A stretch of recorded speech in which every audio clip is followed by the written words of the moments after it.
रापरपाले नैतिकताका आधारमा गृहमन्त्रीको राजीनामा माग्ने निर्णय गरेको छ र साथसाथै आज बसेको संसद दलको बैठकले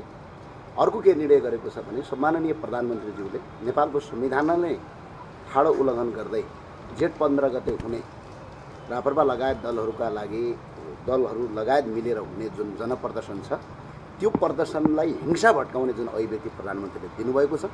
त्यो अभिव्यक्तिको जवाब संसदमा रापरपाले माग्ने आज दुईटै निर्णय भएको आज गृहमन्त्रीको राजीनामा माग्छौँ र गृहमन्त्रीको राजीनामाका लागि हामी संसदीय अभ्यास पुनः पालना गर्छौँ र साथसाथै प्रधानमन्त्रीले जुन अभिव्यक्ति दिनुभएको छ जेठ 15 गतेलाई लक्षित गरेर हिंसा भट्काउने जुन अभिव्यक्ति दिनुभएको छ प्रधानमन्त्री जस्तो सार्वजनिक पद धारण गरेको व्यक्तिले त्यसरी हिंसा भट्काउने अभिव्यक्ति दिन नेपालका विभिन्न प्रचलित कानुनहरूले दिँदैन। कतिसम्म कानुनी व्यवस्था छ भने यदि प्रधानमन्त्रीको कुर्सीमा बसेर त्यस्ता अभिव्यक्ति दिएको ठहरेमा 1 वर्षदेखि 5 वर्षसम्म कैदसम्मका पनि व्यवस्था नेपालका विभिन्न प्रचलित कानुनहरूले गरेका छन् भने त्यो कानुनको पालना गर्ने मुख्य व्यक्ति प्रधानमन्त्री हो। प्रधानमन्त्रीले स्वयं कानुनलाई उल्लङ्घन गर्नु भनेको राज्य विधिको शासनभन्दा बाहिर छ भन्ने एउटा देखिएको छ। त्यो भएर प्रधानमन्त्रीको पनि हामी